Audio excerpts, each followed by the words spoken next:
This is the X-Zone Broadcast Network, broadcasting worldwide on broadcast affiliates and satellite program providers, including CNN Broadcast Network, Sirius Satellite Network, Star Media, Good News Radio Network, Angel Broadcast Network, Wiki Broadcast Network, and WPBN TV. For more information on the X-Zone Broadcast Network, visit us at www.xzbn.net.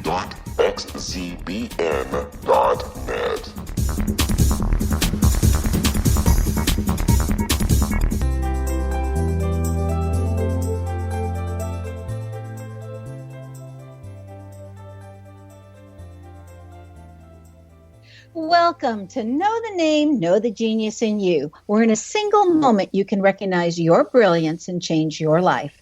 This is a transformational hour that covers an array of topics that demonstrate how individuals use their native talents, as shown in their name, to look at the ordinary in extraordinary ways. Albert Einstein once said that everybody's a genius. Why would one of the smartest people on the planet declare that everyone is a genius unless he knew that to be true? I'm your host, Sharon Lynn Wyeth, creator of Namology Science and author of Know the Name, Know the Person. And in each weekly show, you'll hear the fascinating ways other people discovered the genius in them and what they were able to accomplish. At the end of each show, you'll hear clues on how you can recognize your own innate genius. All over the world, people have many, many diverse interests. And in that vein, people have asked about different occupations and areas of life that have highly interested them. People want to know how highly successful people have managed to achieve their genius mindset by utilizing the gifts that are seen in their name using namology science.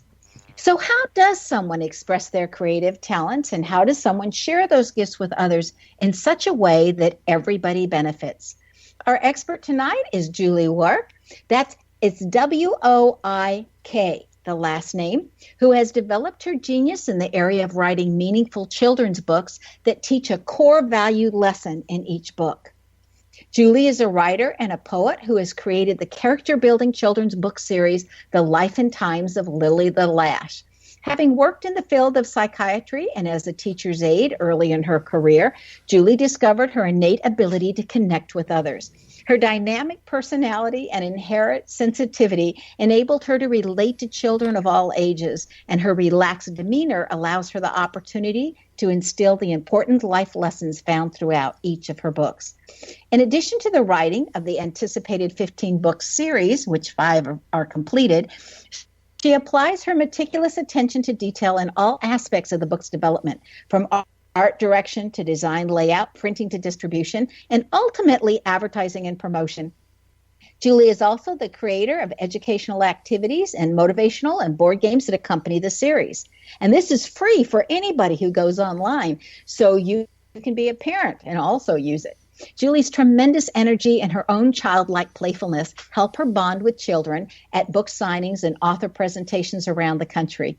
Whether she's presenting to an entire school or speaking to a single child, she's driven by a passion to empower children to make the world a better place. A proud native of Wisconsin, she now lives in Sarasota, Florida, with her husband of 32 years. Julie's name indicates that she has a great sense of humor, and wait till she comes on, you'll definitely get to hear it, and that people find her interesting such that they can listen to her for hours. Her name indicates that she's brilliant and intuitive, yet she had to learn to trust her intuition. She has a generous heart and lots of self-confidence, besides being highly independent. Welcome to Know the Name, Know the Genius in You, Julie. Hello. How are you? We're doing well. I'm so glad you're here with us tonight. You know, my first question for you is, would your English teachers in high school ever even have imagined that you would be writing a series of children's books? Well, that's an awesome question because no, oddly enough, darling, I got a D- in English in high school. So most certainly becoming an author was not on my bucket list.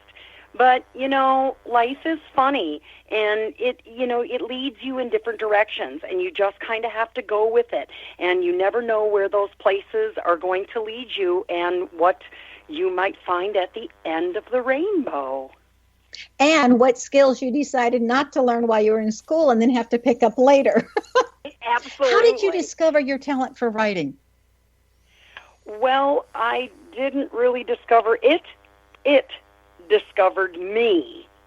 And I can go into that and explain to you how things kind of sort of happened to me. I woke up in the middle of the night on my way to the bathroom, and I wiped my cheek, and an eyelash was on my finger. And as soon as I looked at that eyelash, a poem filled my head, and someone who worked in a large publishing house overheard part of the poem and suggested that it was brilliant and that I take the concept of this eyelash and create something for children. And that is how this all began. Isn't it amazing? Because you never know where you're going to be and who's going to hear what and how that whole series of events. What do they say? There's nothing like a coincidence, right? Or a coincidence. I don't believe there are any coincidences. I think that everything is just planned out and happens, and it's fateful, and it's just fantastic. And I've continued to meet people over and over again that just confirm this. You meet the people who you're supposed to meet when you're supposed to meet them. I so agree. We need to take a break. Stay tuned to Know the Name, Know the Genius in You, which can also be heard on knowthename.com. After the break, we'll find out what inspired Julie to leave behind her psychiatry work and become totally devoted to writing books that assist children regardless of the child's age, from age 5 to 95 years old.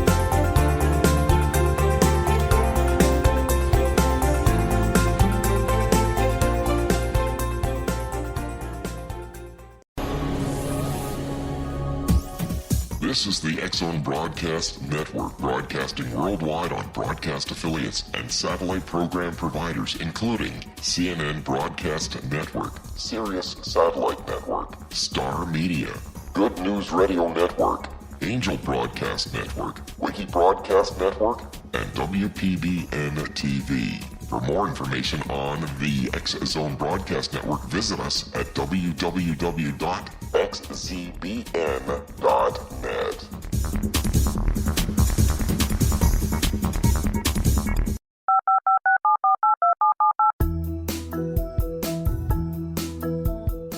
Did you know that when you're on the road with limited data or Wi-Fi, you can still listen to the X-Zone Radio Show with Rob McConnell, The Science of Magic with Gwilda Wiyaka, X-1, Dimension X, Space Patrol, and every minute of the X-Zone Broadcast Network by calling 213-401-0080, courtesy of Audio Now. No smartphone, app, or internet needed. It saves your data plan, and it's free if you have unlimited minutes.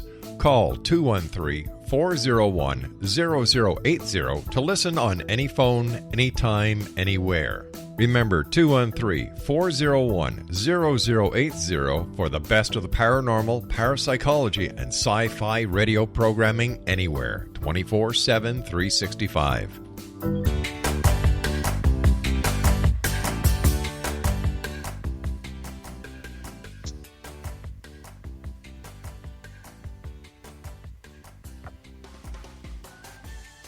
Welcome back. I'm Sharon Lynn Wyeth, and you're listening to Know the Name, Know the Genius in You, which is being heard on xzbn.net and knowthename.com. Our guest tonight is Julie Woik, whose website is lillythelash.com. That's Lilly, the lash is lash.com. I would like to start by reading and quoting something from one of your books that I have just found fascinating. And I'm going to quote from the book, The Life and Times of Lilly the Lash, The Garden Gathering. And it says, we're talking about this sunflower named Sunny. And it says, a bit of a stickler, she likes things just so. This imagined for Sunny would be hard to let go. The thought of her having a big double chin compared to the flowers that grew nice and thin. When new leaves popped out, it drove Sunny insane. Of course, it was worse if it started to rain. The additional growth brought on low self-esteem and some big whopping tears that created a stream. in your writing, you're constantly rhyming, even as you're very well emoting for that flower or whatever it is you're talking about, how they are feeling and then how they transform. Would you mind giving us some background on how this story of the life and times of Lilly the Lash came about? Well, The Garden Gathering was the first book that I wanted to write because it was about self-worth. And I want children to understand that we are human beings, we are going to make mistakes, but we need to have that self-worth and that strong self-esteem within us to be able to understand that we're all different. We are not going to be the same as the person next to us, but that be strong, be who you are, and be proud of that. And as we do that, no matter what happens, we're going to be able to move forward. So when we make a stupid mistake, which is certainly going to happen, I want children to understand that, yes, you have to look at it, you have to admit it, you have to apologize for it, you might have to make amends for it, you need to fix it, but then you can move forward. You're never going to forget it. It's always going to be there, but I want these children to grow that self-esteem within so that they can move forward no matter what happens to them. And in that particular book, the sunflower looks in the mirror one day and realizes she's bigger than everyone else. And she meets a tiny spider who thinks he's too small to make the soccer team. Is she big? Yes. Is he small? Yes. But they both have separate gifts that's what brought them, that's what they have in this world. That's what's great about them. And they don't see that till they meet one another. And then they recognize, the sunflower sees the spider jump off the web and recognize how quickly he wraps up his web. And wow, she says to him, hey, you don't even have to worry about your size. It's your speed that's your gift. And from that conversation, it helps her to realize that, wait a minute, I have value too. I'm bringing, shade to the snake, and I'm bringing food to the bees. And she's beautiful, and they're beautiful for who they are.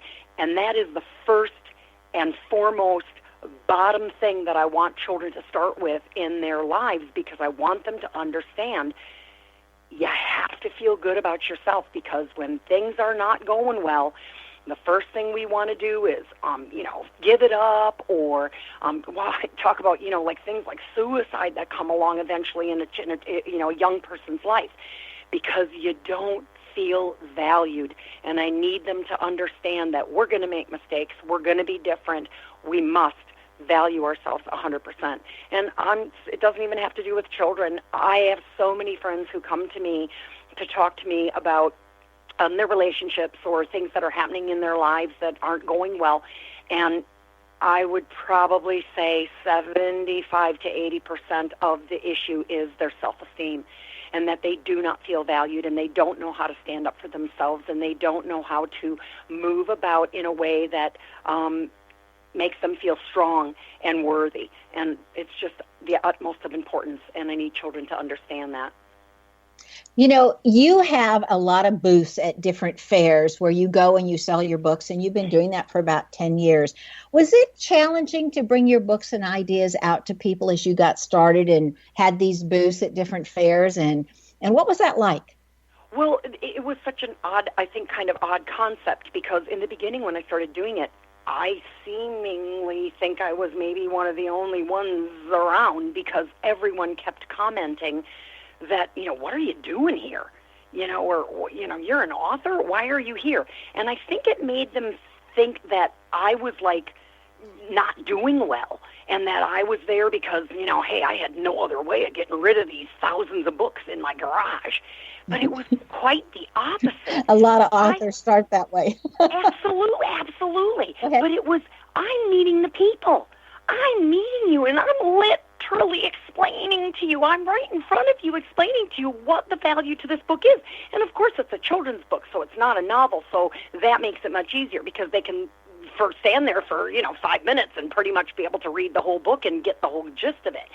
But they could see that I'm serious about this.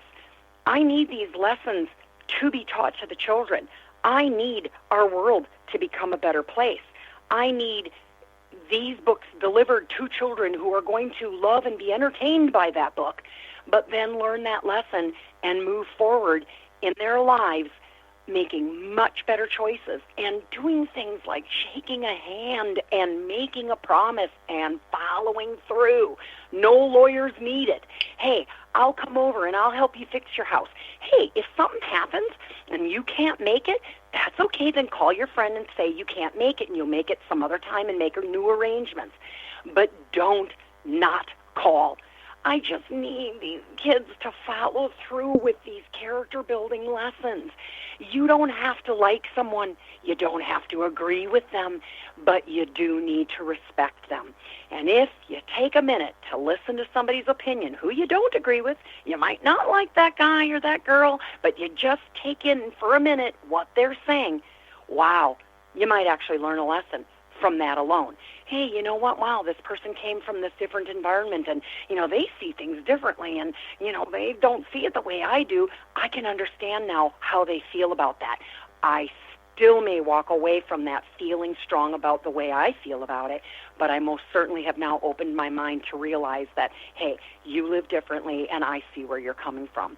And I just think we'd be a better world if everyone did that. And certainly teaching these lessons to the little ones from the beginning is absolutely key. And what's cool about that is that my books are from, I always say this, that the self-read for the series is 4 to 10, but my customer base purchases for 0 to 10. And so these people that I'm meeting, they're coming here, and these women are pregnant, and they're reading to their children already because they want them to, and I'm talking about all books in general as well, not just my books, but they want their children to have the best of the best, to be reading to them now, give them a love for reading. And then, of course, these lessons, they're very important. They want their children to live happy, healthy, successful lives, and character-building lessons are key to that. So these families are coming up to me, and their child may not even be able to, look at me. They're still a teeny tiny baby, but they are reading to them from the very beginning because they do care about them learning these important lessons. So for me to go to a show, a craft show, art show, and be able to display my books, besides the fact the artwork is fabulous, so it is kind of like a work of art, so they're coming up to me, excellent opportunity. I just couldn't have had a better experience in these last 10 years. It's just awesome. Now, people cry at your booth, and a lot of people cry at your booth. Why is that? It's very strange, honey, but it's so cool. I think initially it starts with when I'm explaining to them that what my character is. My character is an eyelash. And then they go, oh, an eyelash? And they're a little bit kind of wondering what the scoop is. But then I explain, Lily lives on my eye as a little girl, as a fairy. She teaches me to see the beauty in the world around me. She teaches me to see the beauty that lives within me. And she teaches me to see the right way to make good choices and do good things and be a good person. And that initial conversation, then they immediately kind of make this, oh. And then they start paging through the book. Well, then the illustrations, they're just breathtaking. They're like cinematic. They're 3D on flat paper.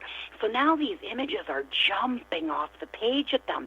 And then while we're talking about that, my books not only teach that important life lesson that these families care about, but then we also talk about that they have, fun facts in the back, and then we have a cause that we give to. Every book has a cause that we give to. So may it be breast cancer, lung cancer, cystic fibrosis. So then that's an important thing. So then they're like, oh, my God, my mom or my grandma died of breast cancer, or I had it, and I'm a survivor. Then it goes into, they start telling me about what they're doing in their communities and in their churches and in their world to make their place and their environment and their loved ones happier. And it just becomes this thing where I can't tell you the amount of times we've all started crying. I had a woman come up to me at a book signing one time, and when she approached me, there was hardly anyone there. And she started talking to me, and she said, Julie, you're not going to know me. I got your book from a friend, a mutual friend. And she said, and she brought me the book because my grandson had just moved in with us. And the reason that he had just moved in was because my son has just died of an overdose, and my daughter-in-law was incarcerated. So Becky felt that I needed to have this book. And she said, Julie, we started reading this book every night, and it just opened up all these avenues because my grandson was feeling so different. Here he was at school, and the kids weren't making fun of him. She made that clear, that the children were not making fun of him. But he felt the turmoil of this whole, thing.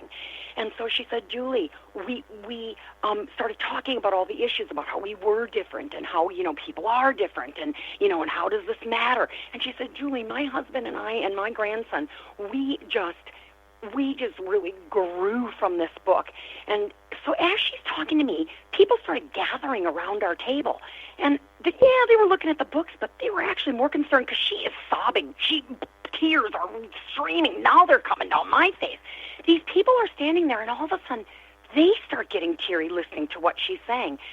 And she tells me that through the child who's now, years later, the child was now 12 years old, that he was on the honor roll, and that he was doing fabulous. She said, really, that's why I came here. She said, I saw that you were here, and I wanted to let you know that, he's just doing fantastically. And I just couldn't believe that as we're all crying there, she said, Julie, he has a special shelf in his room displaying his prized possessions. It's a picture of his father. It's a picture of his mother. It's his honor roll document, a sports trophy, and your book. This is a 12-year-old boy, Sharon, 12-year-old boy, and he has my self-worth book on his special shelf with his mom and dad's picture. Which is just incredible. And we need to take another break. Stay tuned to Know the Name, Know the Genius in You. This show is dedicated to helping children learn social graces and become empowered individuals. After the break, we'll find out about how some of the different ways that Julie has assisted people. Again, her website is lillythelash.com.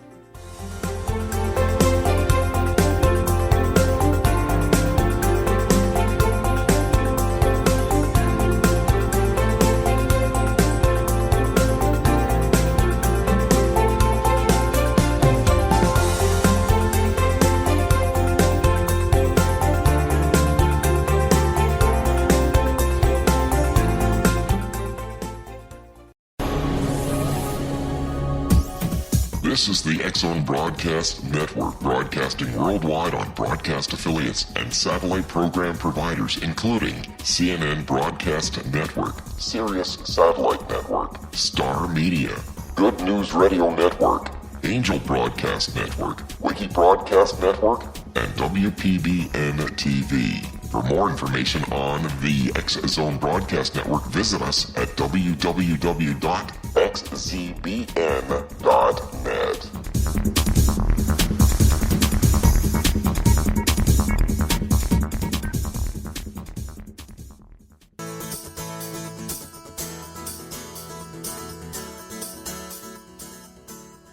Welcome back. I'm Sharon Lynn Wyeth, and you're listening to Know the Name, Know the Genius in You. Our guest tonight is Julie Woik, who can be reached via her website, lillythelash.com. Julie writes children's books, and these are incredible children's books for any of you that are just joining us. Definitely you want to stay tuned to hear more about what she's doing. Julie, you've mentioned about these incredible illustrations on your book, and they are so bright, and they are so cheerful, and so well done, and every page it just magnificently jumps off the page. The artwork is absolutely gorgeous. Now, you have given credit to Mark Tobin, and he's done all of your artwork all the way through. So how did you find Mark, and how did that all work out, and how does he know what to draw so that your vision comes to life? Well, when I set off to decide to do this, I started looking online for an illustrator. And when you put in the word illustrator and Google it, up come 9 billion illustrators. So then I had to start writing in some specific words that I was really looking for. And then I, found still there were 1 million, but at least I found like about 100 that I went into their sites and really checked them out.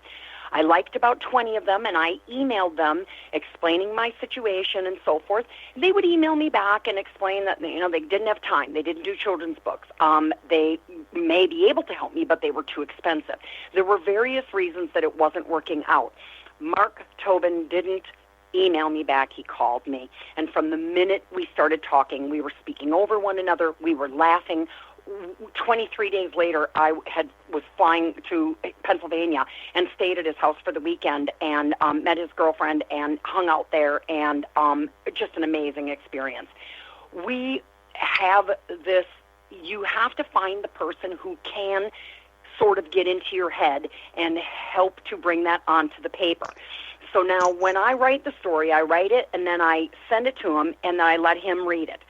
Then he calls me and then we go through it a page at a time of what I see on that page, what I see on that page. Because when I'm writing it, I sort of feel like it's a movie playing in my head. Now, one at a time we do that, and then when we get to the end, then now we're going to start, and he's going to start with page 1. But as it moves along, Mark, too, is going to say things to me like, well, wow, oh, Julie, well, when I read that page, this is what I saw or what I thought. And we're always open to telling each other and talking to each other. It is very much a collaboration. Even though that an initial thing may be what I saw on that page, we might go completely with an idea that is his. He's just brilliant. He's super funny. He's sarcastically brilliant, very clever. I never can get away with a 1-minute conversation with him because we just have too many laughs and too much fun. So it is key to find somebody who really understands you, what you're doing, and what your cause is and what your meaning of that book is. If you're doing a cartoony, uplifting, fun, friendship, fun, happy book, then that's got one flavor. Mine is an eyelash that could have gone very wrong. It had to come across as subtle and soft and meaningful and heartfelt and wow. I mean, his stuff is just outrageous. I mean, it's just it's just unbelievable. When people approach my table, I literally say to them, I'm the author, but you gotta open the book. You gotta look inside because you won't believe what you're going to see. And every single time it's the same reaction. Oh my God, wow. Because that helps them now feel the story and what I'm trying to teach.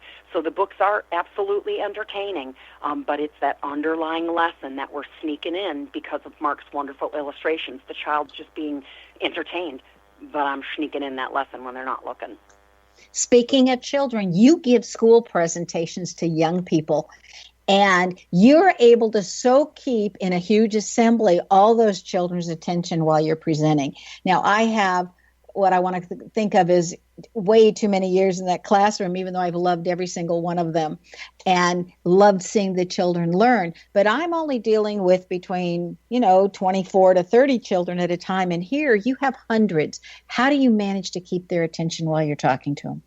Well, I don't read from the book. I read the book. I do read the book to them, but it's all PowerPoint. It's all up on screen because it needs to be big. Mark's illustrations need to be big. I want to explain to them, what a lesson, what the character building lesson is. I want to explain to them for the older ones. The littler ones, I keep it pretty simple and read the story, and we talk a bit about being different or whatever that lesson is being that I'm teaching in that book.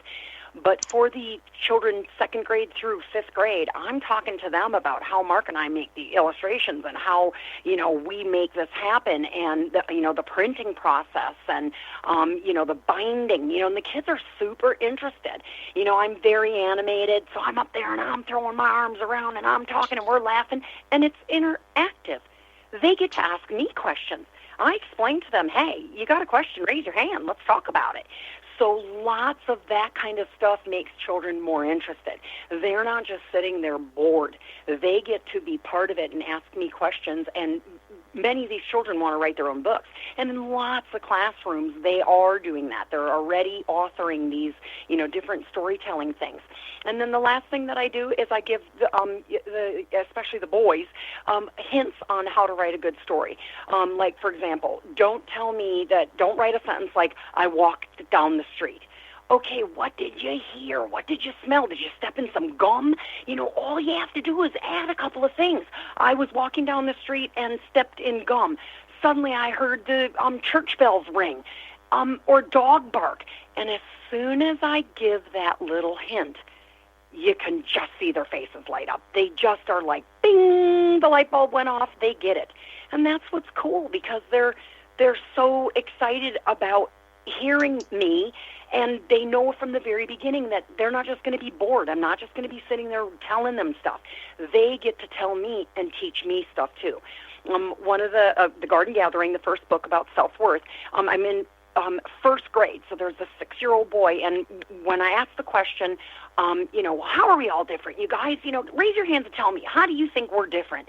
And one 6-year-old little boy raises his hand and says, our souls are different.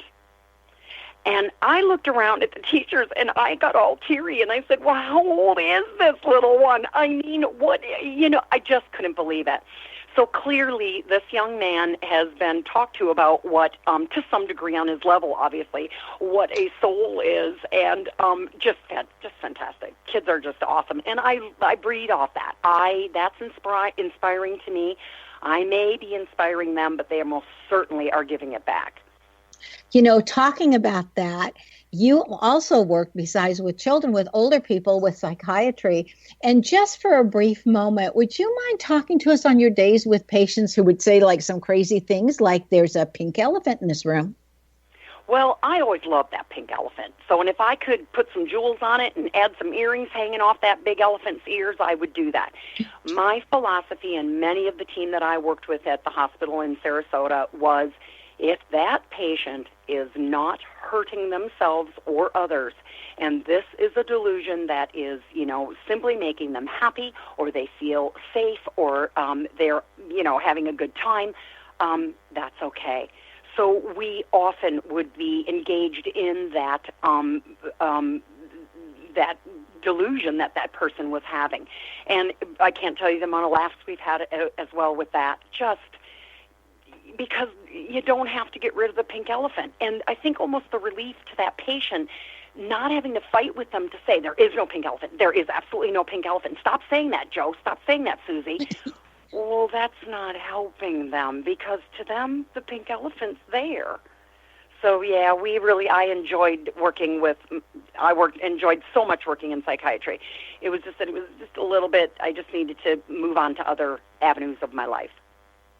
Okay, please share with us the story of the lady named Cindy who came to your booth and purchased all of your books for a library in Uganda. What happened at your booth? Yeah, she came up to me and she bought the book on. I was there for 3 days, and she bought the book on the. It was actually an odd thing. It was a Sunday, Monday, Tuesday, and she bought the thing on the first book on a Sunday, and then she called me on Tuesday and said, "Oh, Julie, I'm in a city that's like 30 miles away. Can I come? Can you stay open long enough? I want to come get your other 4 books." Funny enough, a friend of mine came over last night, and here she'd come to your booth during the day, and she bought all the other, she bought all 5. So I need to get the other 4. I said, "Well, sure, Cindy, come on over." So she comes to my booth. She had purchased, I think, the 5th book. And so when she was buying the other 4, she said to me, "Julie, I want you to please sign the other 3 to the FNC Kids for Uganda." But she said, I would like you to sign the first book about self-worth to me. And I would be ever so grateful if you would write me a note, because you just so inspired me the other day, and I would really appreciate that. So I said, "Okay, go away. I'm going to write these notes and come back in a little bit." So they come back, and I had written her a note asking her to start looking in the mirror every day and saying to herself, "I am fabulous." And I said to her, when I explained to her and handed her the books, I said, "Cindy, I know this is going to feel odd to you, but you're going to start to recognize that you are fabulous, and it will feel weird in the beginning, but you will do this." And I said, "I also want you to start listening to affirmations about that you are fantastic and that you are caring and kind and loving." And she said to me, "Julie," and her daughter, her 25-year-old daughter, was standing next to her, and she said, "Julie, I needed that book written to me because I've always struggled with self-esteem." And she said, "And I just have this sense of that I need to increase my self-esteem and feel really good about myself." And she turns to her daughter and says, I've never said this before to you or my mom and dad or anyone. She said, I'm saying this for the first time. She said, Julie, I've had, issues that were not that good that happened in my life, and I need to move forward with this, and I need to get better. And her daughter and we're all getting teary, and we're all hugging one another, and hear the power of this lesson for strong self-esteem helped her to admit that, I have things that have happened to me in my life that I want to feel good about me, and I'm going to feel good about me, and I'm going to move forward. And unbelievable. It was like an experience that was a dream. And again, there we are crying at my booth. So, yeah, it's important. Self-worth is important. Okay, so in each of your books, you have a cause, and you mentioned that earlier. So each of your books is raising money for a particular cause. How did you choose your diseases or your causes, and did anything happen to you that that would help you or caused you to decide which causes or that you want to do this? And you've only got 1 minute to answer that. No problem. My first one was easy. I didn't know I was going to have any more books. We didn't know if it was going to be successful. So my friend Irene had cancer, and she was told breast cancer, and she was told she was going to have 6 months to live. She lived 14 years from Moffitt in Tampa, their research and so forth. So that wasn't easy. But then after that, and once everybody wanted more books, and we created the next one, we decided, well, wow, let's make these, different in every book. So the second one is lung cancer, the third one is cystic fibrosis, the fourth one is autism, and the fifth one is MS. Now, I don't particularly know all different people who've had all these different things, but I've met so many people, and they're completely awesome, and they have these things, and we need to get rid of them. So we give to the research section of that cause. We always ask if we can give our money to the research so we can get rid of these things. I just think that's fabulous. We need to take our last break. Stay tuned to Know the Name, Know the Genius in You on xzbn.net and knowthename.com. After the break, we'll find out what Julie has in her name that assisted her that you may have in your name as well.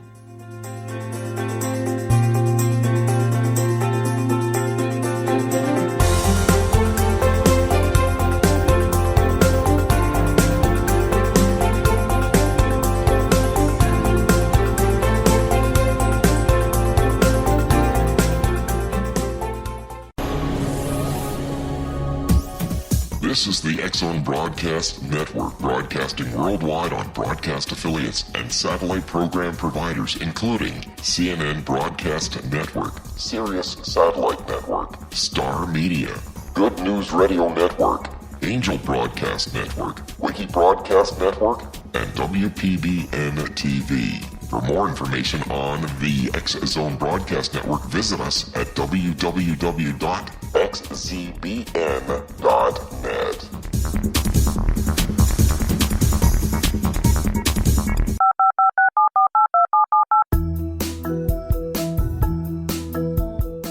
Did you know that when you're on the road with limited data or Wi-Fi, you can still listen to the X-Zone Radio Show with Rob McConnell, The Science of Magic with Gwilda Wiyaka, X-1, Dimension X, Space Patrol, and every minute of the X-Zone Broadcast Network by calling 213-401-0080, courtesy of Audio Now. No smartphone, app, or internet needed. It saves your data plan, and it's free if you have unlimited minutes. Call 213-401-0080 to listen on any phone, anytime, anywhere. Remember 213-401-0080 for the best of the paranormal, parapsychology, and sci-fi radio programming anywhere, 24/7, 365.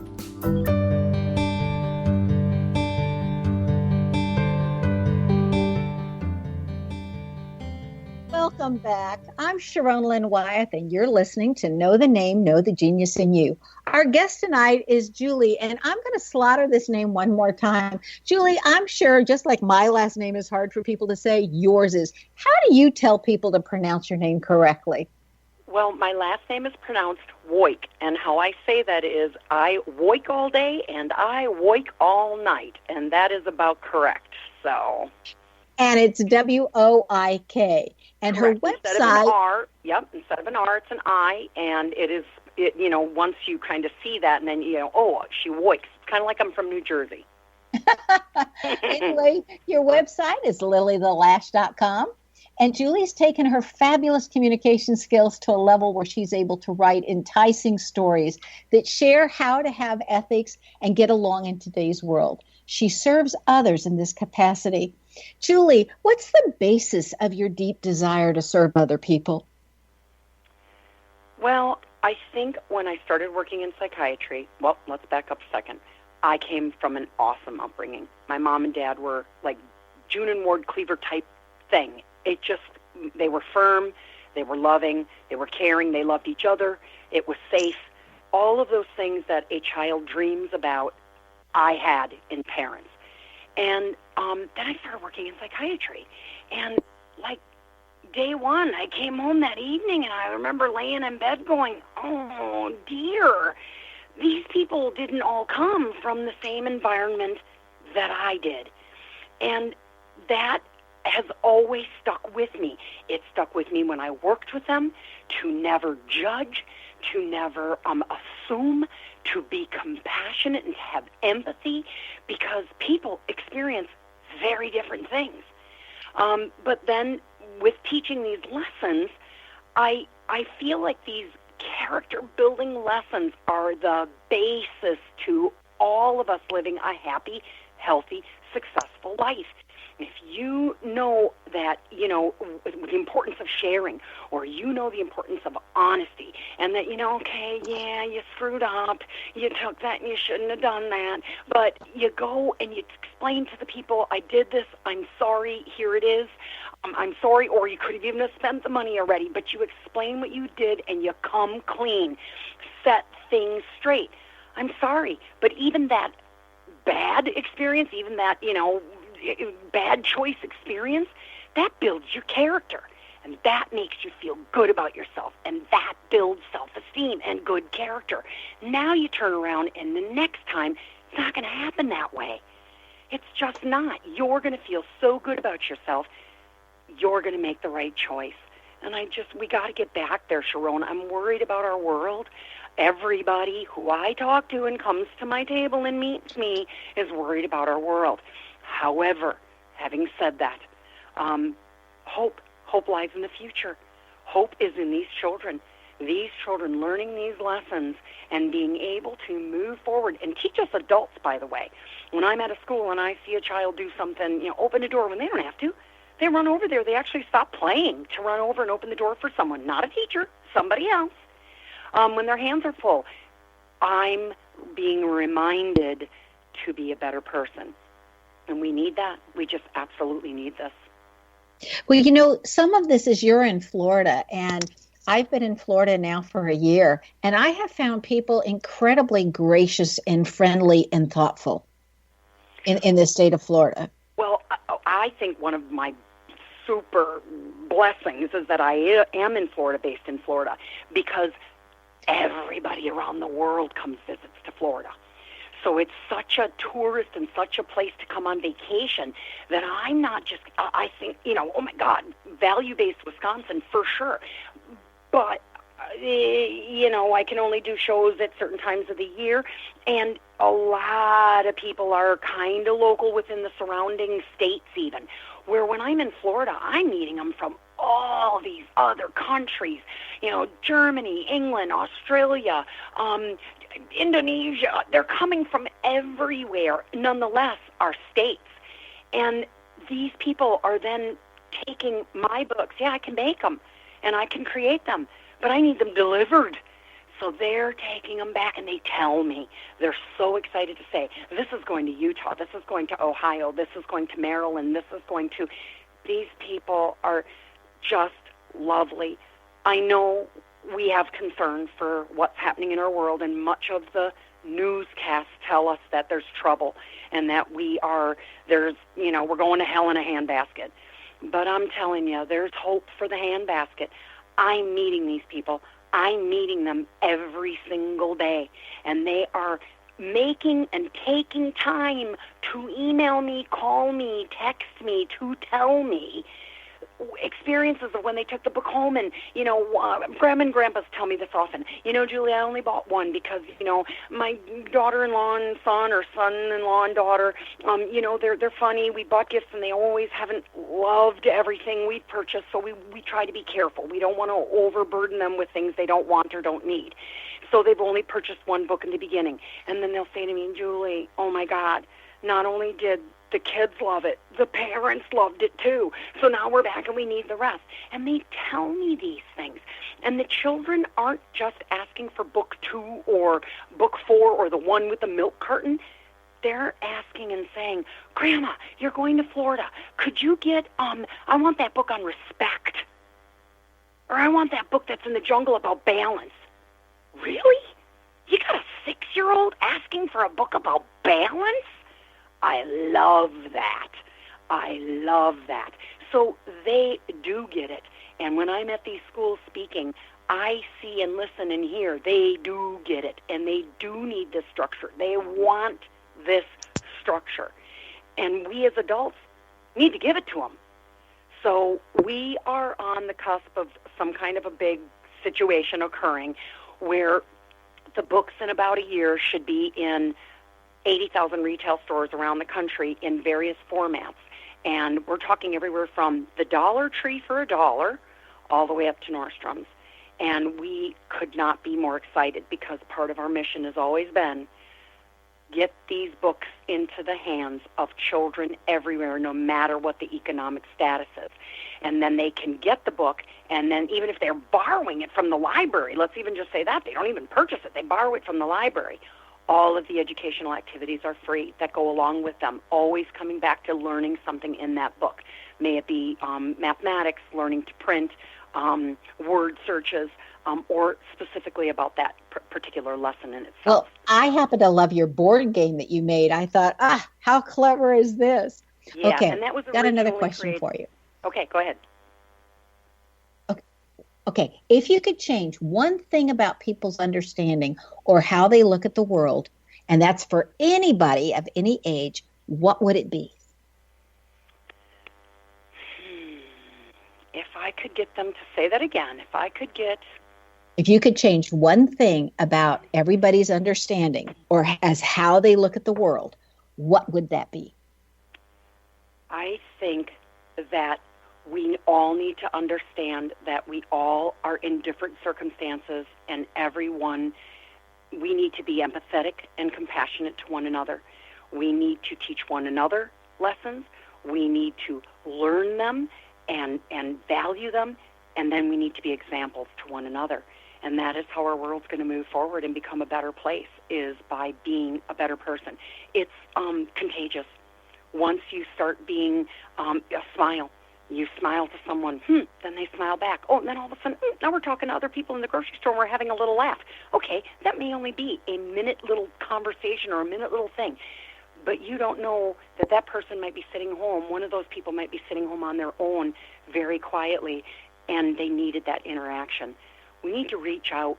We need to learn to love one another for who all of us are and pass that along and keep doing it. Yes. Now, tell us very briefly in about 30 seconds, what's this 6th book that's coming out that's not out yet? What's this one about? Each book is in a different location, teaching a different character, a different life lesson. The next one is in the back of an art studio. The art comes to life when the studio is closed. The Pibbleby pencil is jealous of Bellamy brush. And so jealousy is the problem, and confidence will be the lesson. I love that. I've always thought that if I was going to give you a motto that you would share to the world, I love what you said, and that would be do your best, feel your best, be your best, and always be proud of who you are. And I just want to thank you so much, Julie, for being with us. Again, her website is lillythelash.com.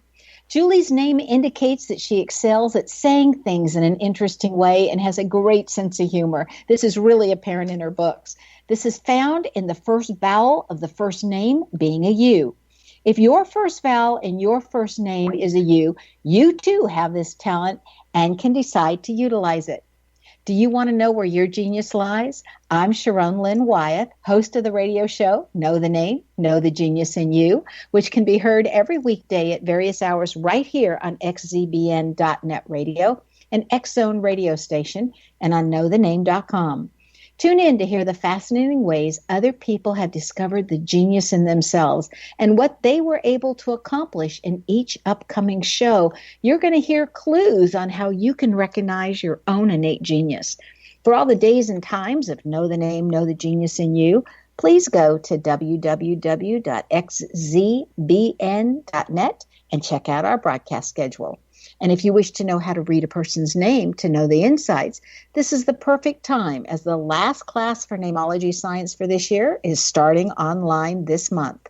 Or if you want to learn about your own name and how you can discover your innate genius, go to the website, knowthename.com, and give yourself the gift of a session. This is Sharon Lynn Wyeth signing off.